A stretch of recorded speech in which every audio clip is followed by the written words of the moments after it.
नमस्कार, आप देख रहे हैं इस वक्त एक न्यूज़ 24 और मैं हूं आपके साथ अनन्या सहाय।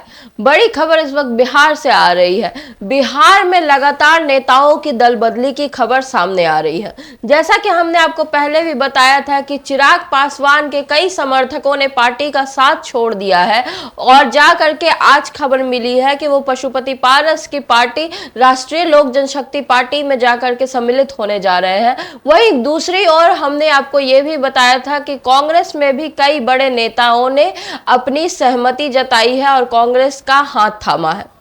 अब यहाँ पे एक बड़ा सवाल यह उठ रहा है कि नेताओं का फेरबदल तो लगातार बिहार की और भारत की राजनीति का एक पहलू रहा है, लेकिन एनडीए सरकार जो हमेशा से अपने आप को बहुत मजबूत, बहुत ज्यादा सही और अंगद के पैर की तरह एक जगह जमे हुए मानती थी, वही एनडीए सरकार से नेता अपना पल्ला झाड़ झाड़ करके विरोधी पार्टियों में घुस रहे हैं। जैसा कि हमने लोकसभा के टाइम भी देखा था, कई सारे नेताओं ने, चिराग पासवान के ही कई समर्थकों ने एक साथ पार्टी को त्याग दिया था। वैसा ही कुछ दृश्य इस बार भी विधानसभा चुनावों के समय हुआ है। एक अच्छे खासे तादाद में चिराग के समर्थकों ने उनका साथ छोड़ा है और जा करके अब पशुपति पारस के साथ जुटने जा रहे हैं। वहीं दूसरी ओर हमने देखा कि बीजेपी के एक बड़े नेता कुणाल साहनी ने बीजेपी का दामन छोड़ा है और अब जाकर के वो कांग्रेस में शामिल हो गए हैं। उन्हीं के साथ साथ जेडीयू के भी महासचिव जो है उनका साथ छोड़ चुके हैं और कांग्रेस का हाथ थाम चुके हैं।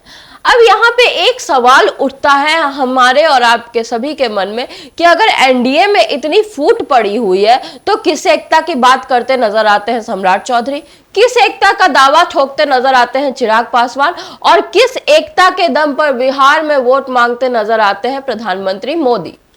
बड़ी बात यहाँ पे ये भी उठ रही है कि जिस तरह से नीतीश कुमार की स्थिति को लेकर के सवाल उठ रहा है, उनके बेटे निशांत कुमार को आगे करने की बात हो रही है। ये सारे पहलुओं को देख करके जनता भी अचंभित है कि आखिर भरोसा करे तो करे किस पे। एक तरफ जहां महागठबंधन अपने आप को मजबूती से खड़ा करने की कोशिश कर रही है, बिहार विधानसभा चुनावों में लगातार तेजस्वी यादव रैलियां कर रहे हैं, लगातार यहाँ पर देख रहे हैं हम कि किस तरीके से राहुल गांधी भी एसआईआर के मुद्दे पर और कई सारे मुद्दे पर बिहार आते रहते हैं, अपनी बातों को जनता के बीच रखते हैं और जनता की बातों को, जनता के अधिकारों को सड़क से संसद तक ले जाने की बात कहते हैं।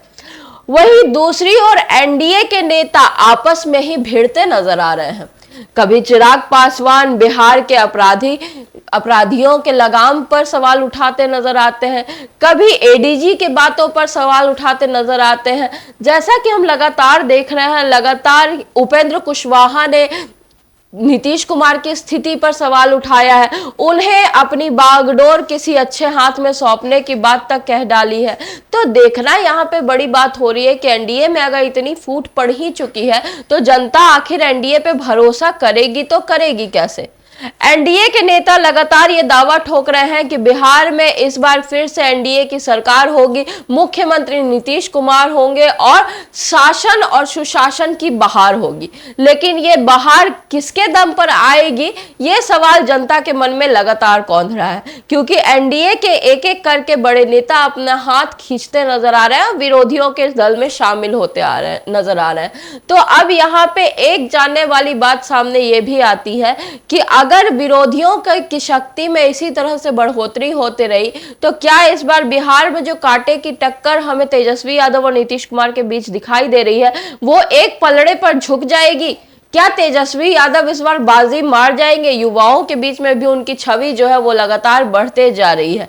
तो देखना यहाँ पे ये एक बहुत दिलचस्प होगा।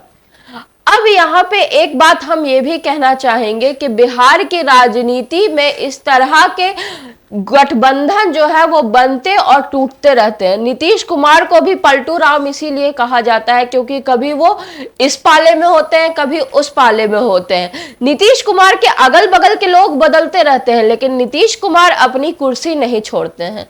तो जिस तरह के सवाल उठ रहे हैं नीतीश कुमार पे कि क्या वो आगे अपनी कुर्सी छोड़ सकते हैं, तो ये भी जानना एक बड़ी बात होगी इस बिहार के आने वाले विधानसभा चुनावों में। बाकी बातों के लिए भी आप हमारे साथ बने रहिए और आपके मन में भी कोई सवाल उठता है तो वो हमें जरूर बताइए। तब तक के लिए देखते रहिए एक न्यूज़ 24। धन्यवाद।